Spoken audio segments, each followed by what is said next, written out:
Hind TV news में आपका स्वागत है। एमसीडी चुनाव जो दिल्ली में 2022 के हो रहे हैं, उसमें सभी पार्टियां अपने अपना कैंडिडेट भेज रही हैं। ऐसा ही एक कैंडिडेट वार्ड नंबर 243 में सैयद हिना के नाम से पीस पार्टी ने उतारा है। अब दिखाते हैं हम आपको उनसे बातचीत। ये जो है दिलशाद मस्जिद मुस्तफ़ाबाद में रहती हैं और इनके भी वालिद साहब देखिए और दोनों नज़र आ रहे हैं। इनके इरादे क्या हैं और इनकी क्या तमन्ना है, अपने वार्ड के लिए क्या कर सकते हैं ये सब कुछ ये अपने इंटरव्यू में बताएंगे। आज हम इनके ऑफिस में जा रहे हैं।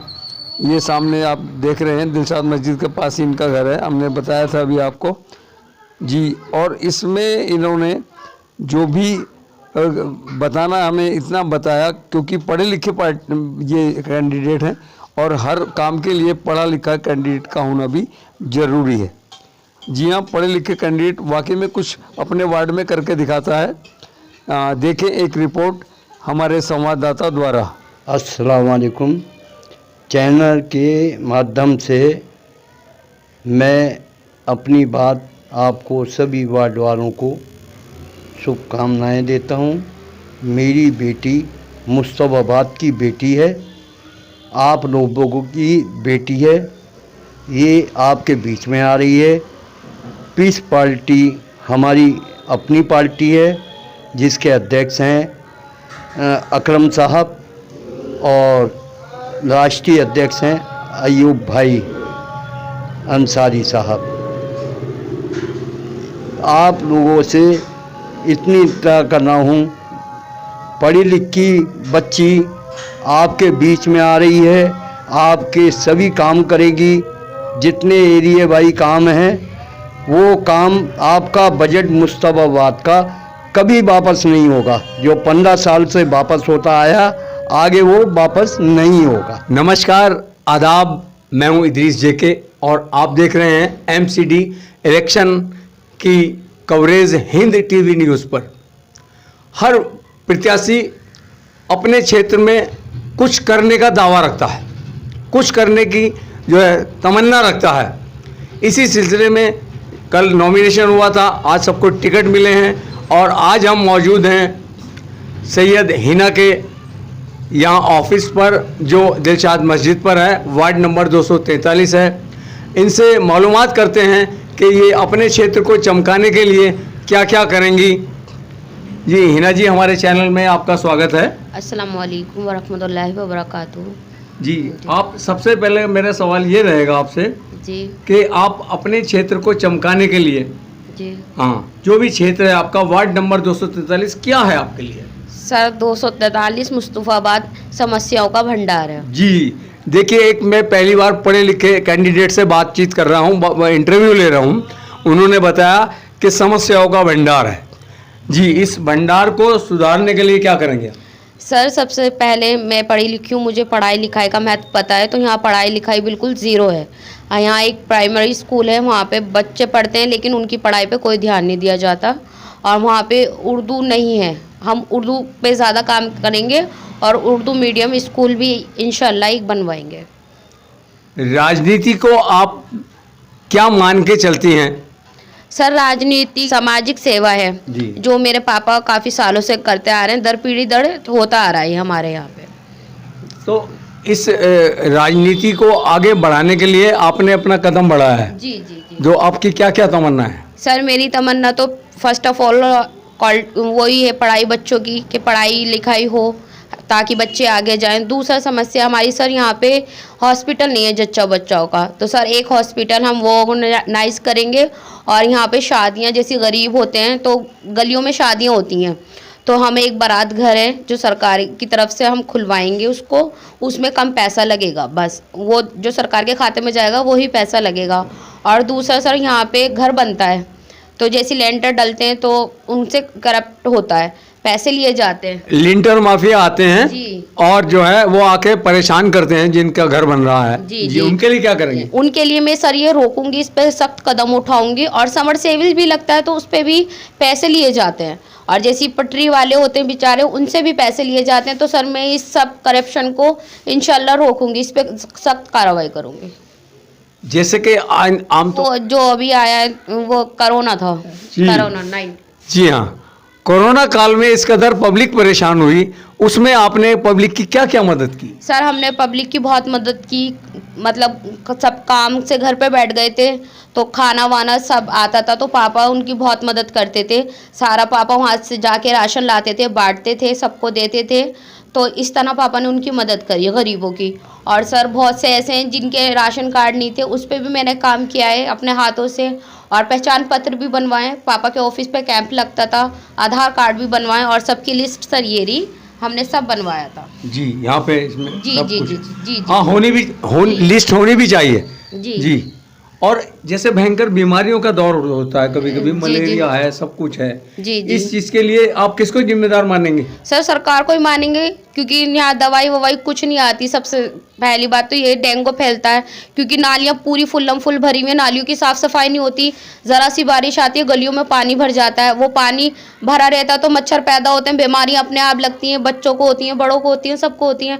जगह जगह कूड़े के ढेर हैं, साफ़ सफाई नहीं होती। मुस्तफ़ाबाद में बिल्कुल भी साफ़ सफाई नहीं है। एक बीमार जो होते हैं उनको इलाज के लिए एक छोटी डिस्पेंसरी बनी हुई है, क्या इनसे बहुत पूरा हो पाएगा या फिर बड़ी कोई योजना होगी? सर बड़ी योजना होनी चाहिए यहाँ पे, क्योंकि बहुत बड़ा मुस्तफ़ाबाद क्षेत्र है, तो हम उस पे देखेंगे कि क्या कर सकते हैं हम। जो उसमें आता है कॉर्पोरेशन के हिस्से में तो वो करेंगे, लेकिन हम कॉल वैन का इंतज़ाम करेंगे जो गली गली जाके दवाइयाँ दी जाए। जिस तरह डिस्पेंसरी में जाकर देखते हैं लंबी लंबी लाइन लगती है और वहाँ पूरी तरह से दवाइयाँ भी मुहैया नहीं होती, जी, जी। उन डिस्पेंसरियों के लिए आप क्या करेंगी? सर मैं उन दवाइयों को मुहैया करवाऊंगी, अगर कॉर्पोरेशन के अंडर में हुआ तो वो दवाइयाँ भी मुहैया करवाऊंगी, क्योंकि कोई भी गरीब जाता है, जितनी भी महंगी दवाई होती है, क्योंकि गरीब जाता ही क्यों है डिस्पेंसरी में, क्योंकि उसके पास पैसा ही नहीं होता, और वो दवाई भी ना मिले तो फिर सर क्या फ़ायदा, वो बाज़ार से दवाइयाँ खरीदते हैं। तो मैं उस दवाई पे काम करवाऊंगी। माय नेक्स्ट क्वेश्चन, जी, what is your aim? My dream will be peaceful ward 243 Mustafabad, because my party name is peaceful party. Thank you. आप एक बेटी हैं, आप एक लड़की हैं, जी मुस्तफाबाद के वार्ड नंबर 243 के लिए आप क्या कर सकती हैं? सर मैं मुस्तफ़ाबाद को चमकाऊंगी। मैं मुस्तफ़ाबाद की बेटी हूँ, मैं मुस्तफ़ाबाद के विकास के लिए कुछ भी कर सकती हूँ, कुछ भी। अब एक और क्वेश्चन हम सही हिना जी से करना चाहते हैं कि जिस पोस्ट पे आप जा रही हैं और उस पे एक पढ़े लिखे होने का बहुत ही होना ज़रूरी है, क्योंकि ये सारे काम विकास के पढ़े लिखा ही पर्सन कर सकता है। तो एक्शन दें अपने एजुकेशन के बारे में। सर मेरी क्वालिफाइड 12th पास हूँ मैं, और मुस्तफ़ाबाद से मैंने दयालपुर स्कूल से की है अपनी, और मैं ये चाहती हूँ कि जैसे मैंने अपनी पढ़ाई पूरी करी, यहाँ का बच्चा सब पढ़े, और मैं इस पढ़ाई पे ज़्यादा ध्यान दूँगी। क्योंकि आजकल इस हर मामले में पढ़ा लिखा होना बहुत ही ज़रूरी है, और इसके साथ साथ जैसे ही आप मुस्तफ़ाबाद की गलियों में जाएंगी वहाँ पर कीचड़ गारा ऐसे जहाँ के जो मस्जिदों के सामने भी कीचड़ गारा है और मंदिरों के सामने भी कीचड़ गारा है, क्योंकि आप सब जगह जाएंगी, तो उसके लिए क्या करेंगे आप? सर मैं हर गली का एक सर्वे करूँगी और मैं देखूँगी सबसे ज़्यादा कहाँ कूड़ा कचरा है, और फिर मैं उसी हिसाब से अपने बेसिक पे काम करूँगी। अगर मैं जीत के आऊँगी तो मैं इंशाल्लाह कहीं भी कूड़ा कचरा नहीं होने दूँगी, और हर गली चमकवाऊँगी, झाड़ू लगवाऊँगी, नालियों की साफ़ सफाई करवाऊँगी, कूड़ा का ढेर कहीं नहीं रहेगा इंशाल्लाह। एक मामले में हमारा वार्ड ज़्यादा पिछड़ा हुआ है, यहाँ की मलिन बस्तियों के बच्चे पढ़े लिखे नहीं हैं, क्योंकि उनकी अपनी मजबूरी है। उस क्षेत्र में आप जाकर उनके लिए शिक्षा के मामले में क्या क्या कार्रवाई करेंगी, क्या क्या उनकी मदद करेंगी?